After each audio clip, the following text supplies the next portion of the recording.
কিচ্ছু না খাওয়া মানে। হ্যালো বন্ধুরা, গুড মর্নিং, শুভ রথযাত্রা। যদিও রথের দিন চলে গেছে, পরে আজকে ব্লগটা দিচ্ছি, তারপরেও জানাচ্ছি কারণ যাতে উল্টো রাতটা তোমাদের ভালো কাটে। তো চলো, আজকে চলে এসেছি সকাল সকাল কোথায়, তো দেখে তোমরা মোটামুটি বুঝেই গেছো, কারণ এখানে তো মাঝে মধ্যে এসেই থাকি, তো তোমাদের অবশ্যই বুঝে যাওয়া উচিত। তো তোমরা বোঝো না বোঝো, আমার তো বলে দেওয়া দায়িত্ব। তো আজকে এসছি হচ্ছে রাম মন্দিরে। আর রাম মন্দির মানে কোথায় জানো? সেই যাদবপুরের রাম মন্দির, যেটা আমাদের বাড়ির একটু কাছাকাছি হয়, যার জন্যই আমরা গিয়ে থাকি। আরও রাম মন্দির আছে কলকাতা শহরে, তাও বেশি নেই, আরও দুখানা আছে, যেটা আমার বাড়ির ওখানে মানে হচ্ছে হরিদেবপুরের কাছে আছে। আরও একটা আছে, সেটা কোথায় আমি ঠিক সত্যি জানি না, তো সেটা মা জানে, বলেছিল একবার, তো ভুলে গেছি। তো দেখো, এসেই আমার বর এত প্রার্থনা চেয়ে নিচ্ছে মাথা তুলে, মানে ভগবানের কাছে মনে হয় এইটুকুই চাইছে, আমার বউয়ের মাথায় একটু বুদ্ধি দাও গো, এত বুদ্ধি কম, মেয়ে নিয়ে যে আমি কি করে চলবো, এইটাই হয়তো চাইছে।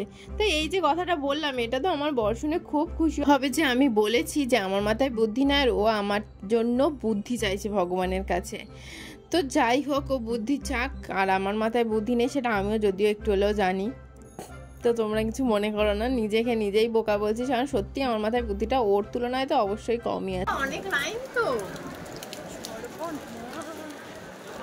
তো এইদিকে দেখো, এইখানে এত লাইন পড়ে গেছে, আর এখন বাজে প্রায় দুটোর সময় এত লাইন, বাপরে বাপ, দেখে তো অবাক হয়ে গেছি। অন্যদিন কিন্তু এত লাইন সত্যি থাকে না এত বেলা হয়ে গেলে। কিন্তু তারপরে গিয়ে শুনলাম কি ঘটেছে জানো? হয়েছেটা কি, যে এখানে একজনের অন্নপ্রাশন, একজন নয় 2 থেকে 3টে বাচ্চার অন্নপ্রাশন হচ্ছে, যার জন্যেই মানে তার আত্মীয় স্বজনরাও তো এখানে খাচ্ছে, তো যেহেতু অন্নপ্রাশনের অনুষ্ঠান, তো সেই উপলক্ষে এত লোক হয়েছে।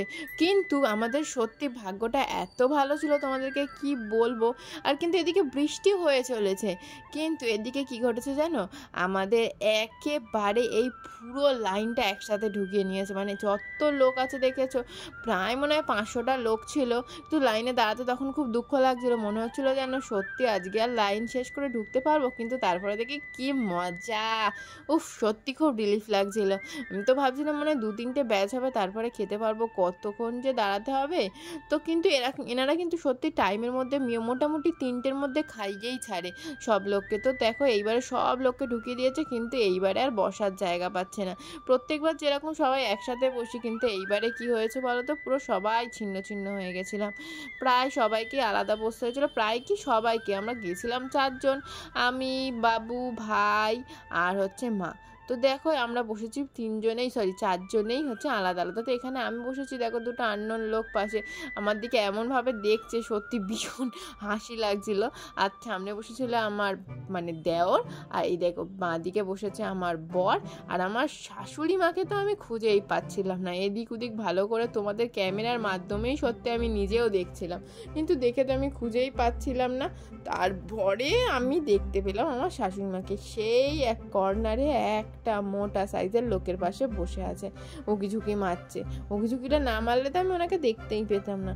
তো তারপরে দেখো, এখানে পাতা পড়ে গেছে, তো পাতা পড়ে গেছে মানে পাতা পড়ছে, আর এদিকে আমার দেওরের রিয়াকশান দেখো, একেবারে তাকিয়ে আছে, এক্ষুনি পেলেই যেন হাবাইতের মতো খাইলে মনে হচ্ছে।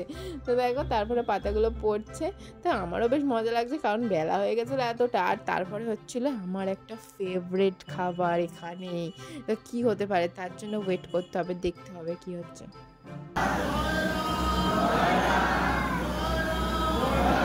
তো এইটা কোনোবার তোমাদেরকে দেখাইনি যে কি এইখানে ঠাকুরের নাম নিয়ে তারপরে খাবার দেওয়া হয়।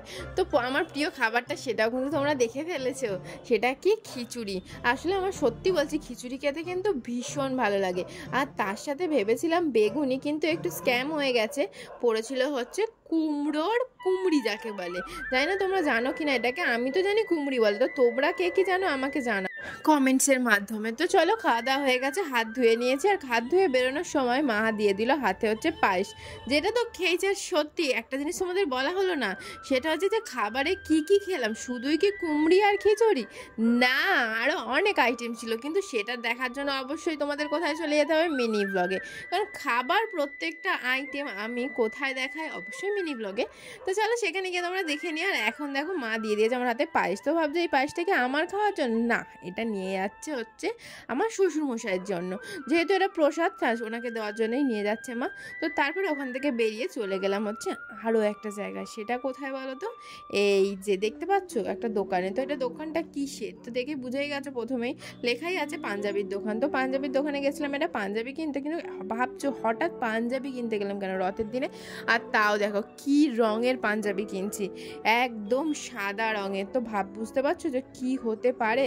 তো ব্যাপারটা হয়েছে কি, ওর মানে পিসি হয় যে, ওর যে বড় পিসি, তার দেওর বা ভাসুর হয়, উনি মারা গেছে। তো সেই জন্যেই, যেহেতু ওর পিসমশাইকে কাজে বসতে হবে, তার জন্যই আজকে এই পাঞ্জাবিটা কিনতে গেছিলাম।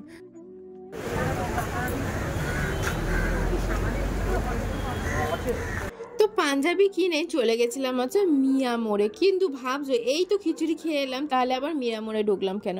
আসলে তোমাদেরকে বলাই হয়নি যে আমার বর না খিচুড়ি খেতে একদম পারে না, কিন্তু যেহেতু ঠাকুরের প্রসাদ ছিল তো খেয়ে নিয়েছে। কিন্তু ও আবার একটু খাবারও খেয়ে নিল। সেটা কি, একটু কিছুই না, একটা স্যান্ডউইচ নিয়ে নিল, আর আমাদের সবার জন্য নিয়ে নিল আইসক্রিম। তো ওর জন্য আইসক্রিম নেওয়া হয়েছিল, এই যে যেটা খাচ্ছি ম্যাঙ্গোটা, কারণ ওর খাবারও আমি খাই, আমার খাবারও আমি খাই। আর ও কি খায় কি বলবো, মানে ওই যা একটু আধটু পায় খায়। তারপরে হচ্ছে চলে গেলাম হচ্ছে পেট ক্লিনিকে। এই যে এই খরগোশটারই তোমাদেরকে তো দেখিয়েছিলাম, খরগোশ না গিনিপিগ, যে ওর হচ্ছে কি দাঁতটা বেড়েছে। তো সেটা দেখাতে তো একটা ডাক্তারের কাছে গেছিলাম, আবার এখন গেলাম আরও একটা ডাক্তারের কাছে। এই ডাক্তারটাকেই ওকে আসলে দেখানো হয়। ভীষণ ভয় লাগছে, অনেকগুলো কুকুরের মাঝখানে বসে আছে। তো গেছিলাম তো ওকে ডাক্তার দেখাতে, তারপরে মনে হচ্ছিলো হয়তো আমাকেও ডাক্তার দেখাতে হতে পারে। শুধু ডাক্তার না, ইঞ্জেকশনও নিতে হতে পারে। তার কারণ যাওয়ার পরে দেখছি এত বড় বড় চিতাবাঘগুলো বসে আছে সামনে, যদি একবার কামড় দেয়, আর আমার মানে কি বলবো, আমার তো ভয়ে এদিকে একদম পুরো শুকিয়ে গেছে মুখ চোখ। দেখতেই পাচ্ছ আমার চোখ মুখের অবস্থা, ভীষণ ভয় লাগছিলো। আর দেখো এই বাচ্চাটা কত সুন্দর কুকুরটার সাথে খেলছে, কত কিউট লাগছে ও দুজনকে। আর কিন্তু এই কুকুরটা কিউটও বটে, কোনো চিৎকার চেঁচামেচি করছিল না। কিন্তু ওদিকে যে ওয়েট মাপা হচ্ছিল, ওই ডগিটা উড়ে বাবা কি চিৎকার করছিল। আর এই যে এটা হচ্ছে ওনার না ওর ওনার। তো ভীষণ ভয় লাগছিল দেখে। আর এদিকে দেখো ওদের ড্রেস, মানে কুকুর বিড়াল, গিনিপিকের নেই, কুকুর বিড়াল এদেরই। আর এইটা হচ্ছে কুকুর বিড়ালই ডাক্তার, কিন্তু ইনি গিনিপিকও দেখে, যেহেতু বিড়াল দেখতে জানে।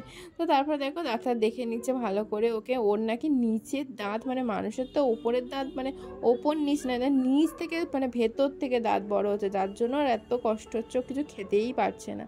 তো তারপর দেখো ওখান থেকে বেরিয়ে গেলাম। বেরিয়ে বাড়িতে আসা মাত্রই তো আজকে ধরো আছে উপলক্ষে তো কিছু খাওয়া হবেই। তো দেখো সেই উপলক্ষে আজকে খাওয়া হলো হচ্ছে পাঁপড় ভাজার জিলিপি। এটা তো মাস্ট, আমাদের তো খেতেই হবে, তাই না বলো? তো চলো সবাই মিলে পাঁপড় ভাজার জিলিপি খেয়ে নিই।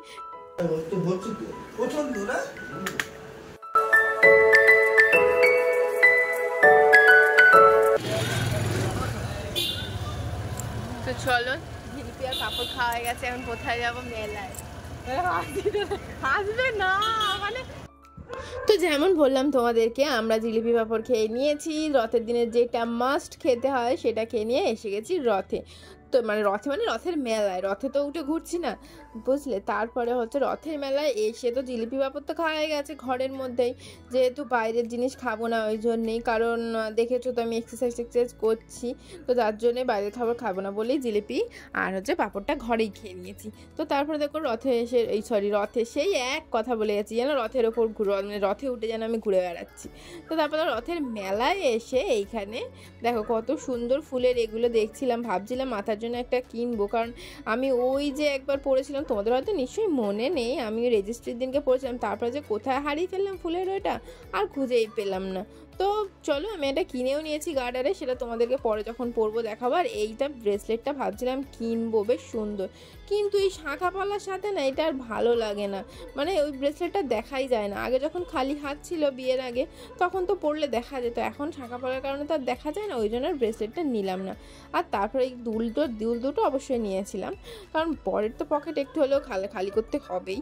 আর তারপরে দেখি এখানে মেসি বল থেকে মানে সরি বল দিয়ে গ্লাস ফেলছে, এই যে আমার মেসি কিন্তু পারে না। তোর মাথা ঠিক আছে তো? তোর মাথা ঠিক আছে?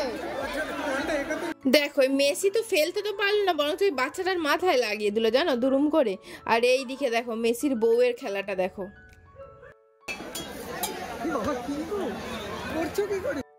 আর এদিকে দেখো মেসির বউ মাসি সব ফেলে দিয়েছে, কিন্তু ফেলে দিয়েও কিছু পাইনি, তার কারণ আমি বিনা পয়সায় খেলছিলাম। বলেছিলাম যে কি আমি খেলবো কিন্তু কোনো পয়সা দেবো না, আর আমি কোনো গিফটও নেবো না, কারণ ওই যে টেডিগুলো এই যে একদম যেরকমভাবে বানানো কিরম নোংরা নোংরা লেগেছিলো, আমি ওই টেডিগুলো নেবো না, ওই জন্য আমি এমনিই খেলেছি। কিন্তু ওরা পয়সা দিয়েই খেলেছিল মজা করার জন্য, তারপরে আমি তো এমনিই খেলেছি, কিন্তু এমনি খেলে দেখো তো সব ফেলে দিয়েছি। আমি কিন্তু একটা টেডি পেয়েই যেতাম যদি খেলতাম। তো তারপরে দেখো এখানে নিয়ে নিচ্ছিলাম কিছু প্লেট। এইখানেও দেখছি রংমং চটা, কি মেলা আমি বুঝতে পারছি না, সব যেন সব নোংরা নোংরা জিনিস, সব রংমং চটা। তারপরে এখানে এসে দেখছি একটা নতুন জিনিস, যেটা ভালো লাগলো, এই যে ডিজে বসেছে। তো ডিজে মনে হলো এটা ডিজে নয়, এটা হচ্ছে সে মকটেল কাউন্টার। তো মকটেল কাউন্টার বলতে তুমি ভেবো না ফ্রিতে তোমাকে মকটেল খাওয়াবে, এটা হচ্ছে তোমার পয়সা দিয়ে কিনে নিতে হবে, কিন্তু বেশ সুন্দর লাগছিল। তারপর নিয়ে নিলাম আরও দুটো দুল। তারপরে দেখো এখানে এসেছিলাম কি করতে,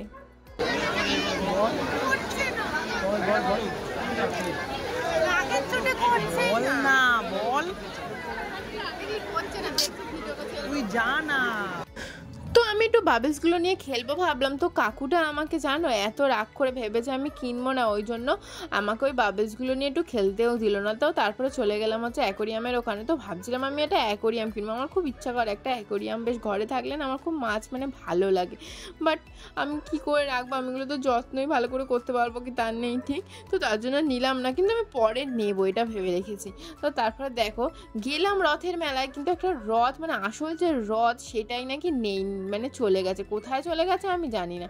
তো আমি বাচ্চাদের একটা রথ দেখতে পেলাম, সেই রথটাই টেনে নিলাম, যদিও সত্যি আমি ভিডিওর খাতিরে বা প্রণাম করে মানে 5 টাকা 10 টাকা দিয়ে, মানে যেটা হয় না বাচ্চারা বেরোয় বেশ মজা লাগে, আমরাও যখন ছোটোবেলায় বেরোতাম যে 5 টাকা 10 টাকা দেবে সবাই, খুব মজা লাগে।